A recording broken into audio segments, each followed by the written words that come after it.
The Firefly Light Show.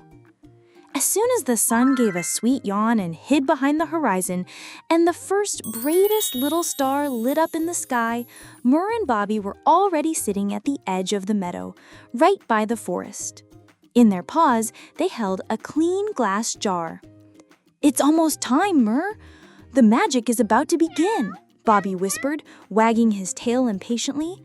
"Are you sure they'll come tonight?" Mur asked doubtfully, peering into the darkening trees. And then, as if an answer to his question, a tiny green spark flashed in the deep shadow between the trees. It hung in the air like a little floating star, then slowly faded out. Another one flashed after it, and then another, and another. In just a few moments, the entire forest had transformed into a magical ballroom where hundreds, maybe even thousands of tiny lanterns silently danced. They blinked on and off, creating a living, shimmering galaxy right there on the ground. Mur and Bobby's breath was taken away with delight. "They're here," Bobby breathed out. Forgetting everything, he jumped to his paws and began to spin in a happy dance, trying to catch one of the little lights in his mouth. Mur, laughing, joined him. He leapt gracefully, stretching out his paws to try and touch the fireflies floating past. It was their dance, a dance with living stars to the quiet music of the night forest. In the middle of the fun, Bobby remembered the jar. "Let's catch one," he suggested, "so we can see the magic up close."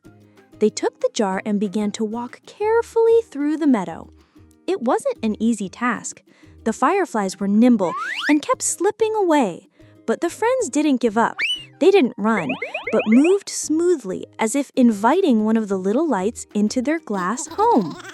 Finally, one curious firefly flew right into the jar. Mur quickly but gently screwed on the lid. Success! The tiny little star was blinking inside their jar. They sat down on the grass and held it up close to their eyes. The firefly was beautiful, but its light didn't seem as bright as its friends outside.